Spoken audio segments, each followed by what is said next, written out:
just wishing we had more of it. You should come over to try a new breathing exercise, or tell some jokes, or eat some French fries. Let's enjoy this life before we die. And if you don't like what I have to say, that's okay, I'm gonna die anyway. So here's to truth and love and music and living in the gray.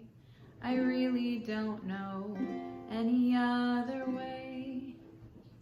Welcome, my name is Jessie, this is Luke the Uke. We're here to maximize love. Let's do this. If you can hear my dishwasher in the background, it's because I'm doing dishes. Responsibility, adulting. This week, I'm gonna kick things off with the word of the day, the words of the day.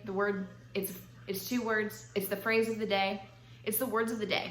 It's the word of the day, it's the words of the day, it's the phrase of the day. Here we go. Our words of the day are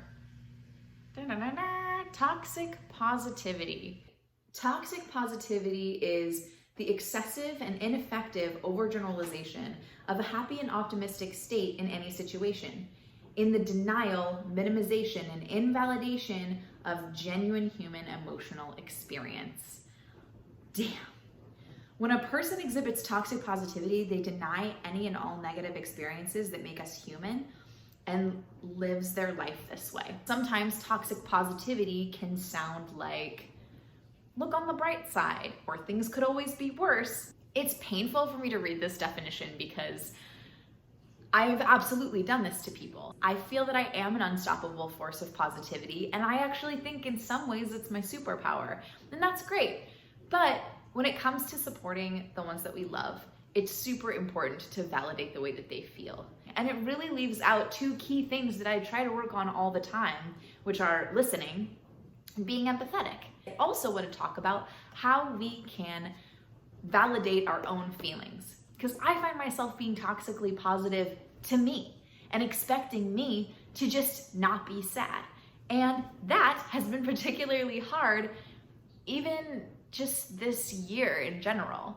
And I'm sure a lot of you probably feel the same way. So I'd like to share some of the things that I do to help validate my feelings and help me work through them a little bit more, kind of get me out of the loop that I get into a lot of times when I do get sad. And everyone is different, and all of your experiences are going to be different when it comes to general sadness, whether that leads more into anxiety, depression, etc. There are so many resources for you. Even if these don't work, even if these don't feel like something you want to try, that's okay. This is your process, and where you are is okay. A huge part of this is self-love and just recognizing where you're at and loving yourself where you're at, which is a lot easier said than done, and I fully recognize that too. I just want to share a couple of tips, and if they help you, excellent. Step 1, feel your feelings. Say to yourself, this does not feel good, this is uncomfortable, and I recognize that, and I love you, and I see what you're going through. I know that sounds so simple, but sometimes it's really hard for us to admit that we're not doing well. And it's important too, because in that moment, we show ourselves love. We show ourselves that we're thinking of us, if that makes sense. Step 2, I love a good cry. I might be alone in that stance, and some people really don't like crying, and that's okay too. It's what you're comfortable with. I love a good cry. Crying's so important. You're literally releasing toxins in your tears, and that's kind of why sometimes you feel that euphoric feeling when you're done crying, and you feel a little exhausted too. You're doing a lot when you're crying, so I always enjoy a good cry. If you can't get yourself to cry, try these other things. Journaling. I am sure you have heard of journaling before. I used to hate journaling. I realized that the reason that I hate journaling is because I would judge myself when I would journal. I would read my thoughts and be like, wow, okay, Jay, like this is not that important. How rude. I realized I was my own bully. I was the problem.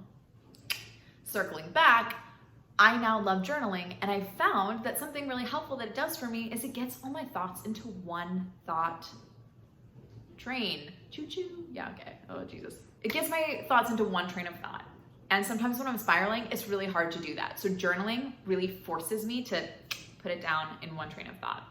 If you do not have access to a journal, but you would like to try journaling, ohtuckyes@gmail.com is my email. You can send me your address if you're comfortable with that. I will send you a journal and a pen, no questions asked. I would just be proud of you for trying it. I know that it's uncomfortable if you're not used to it. It's still uncomfortable even though I'm used to it. Anyway, give it a try, see if it helps you. Oftentimes for me, journaling leads to crying. Another thing that you can try is talking to someone. And that could be a trusted friend. That could be a therapist if you have that kind of resource. That's awesome. It could also be a hotline, and maybe that's your preference because you'd like to remain anonymous, or maybe that's all that you have access to at the moment. I love being able to talk to somebody about something because I often can connect dots that I wouldn't normally be able to when left in my own head. If you can't find someone to talk to, or you don't feel comfortable telling anybody what you're going through just yet, then try voice memos on your phone. Maybe just talk to your dog, a plant that you have in your house. All of these are resources. All of them are great listeners. Please remember that before you do any kind of intense sharing with someone else, that you have their consent before you start to share. If you want to know what consent is, then please check out episode 1. That was our other word of the day, because we're all going through something, and what a great way to spread love than to respect another person's boundary. I have some babies I need to attend to.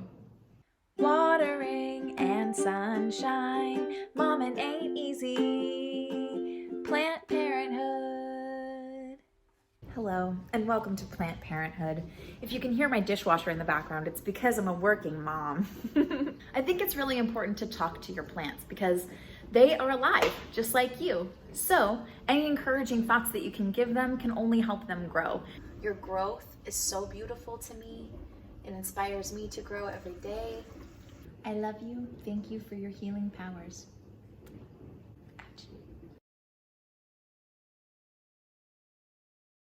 I realized I didn't do a gratitude practice last week, so silly me. I am grateful for Luke the Uke.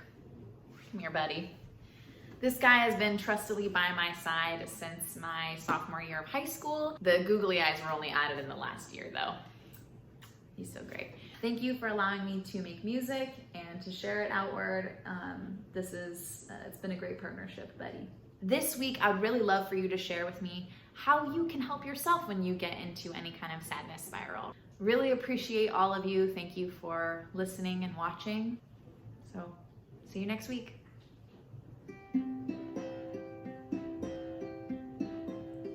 Do you hear that?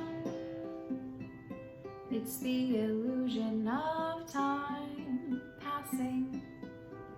So funny, we spend most of it just wishing we had more of it. It's time to go now. You're worth so much more than you realize. Life's so much better when you're by my side. Let's celebrate the fact that we're alive. And I know I have a lot to say, so I'm bound to make a lot of mistakes. But here's to you and our connection, and growing every day. I wouldn't have it any other way.